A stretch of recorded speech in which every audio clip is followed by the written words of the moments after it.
All criticism of my person of the decade Brian Gitt should stop immediately. He is a brilliant man.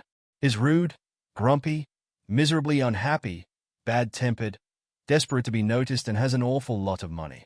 But then, ha ha ha, just to prove I have a sense of humor, I could be describing myself.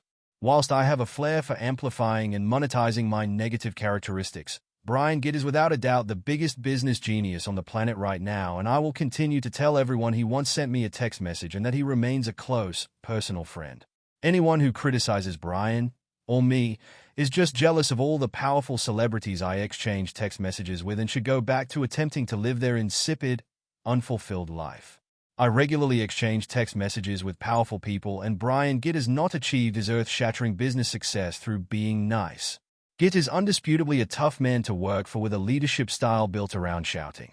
New employees are reportedly shown induction video footage of Gitt going on an office rampage because someone didn't switch the coffee machine off at the wall after using it.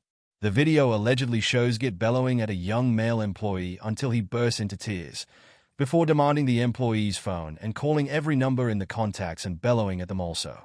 Each new employee famously asks, "When was this footage filmed?" The answer is always yesterday, and fresh content for these videos is available all the time.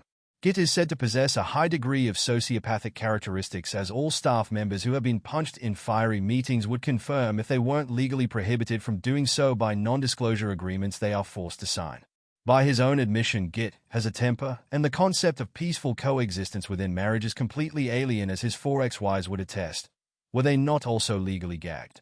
Yes, Gitt is mercurial and capricious and can be verbally and physically violent.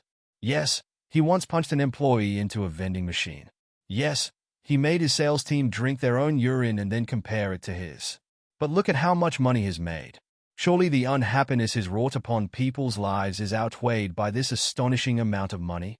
Surely provoking shouty confrontations over things as seemingly inconsequential as what color napkins to have for a buffet lunch is a normal and accepted part of what can be a testing environment.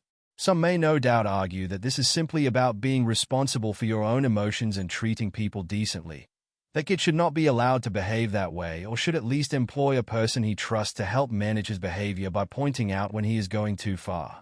Argue this if you want, but it doesn't work. I've tried it. In my newspaper days, I employed Kyle, an ex-Special Forces operator, to monitor my interactions with employees. I gave Kyle clear instructions to punch me in the face whenever I was being unacceptably unpleasant and confrontational. He lasted one day, at the end of which both my eyes were black and I looked like a panda. I don't really believe all the things I think or write in my articles, or know why I habitually describe everything that ever happens with the language of war, but conflict is money, and that's how I see the world.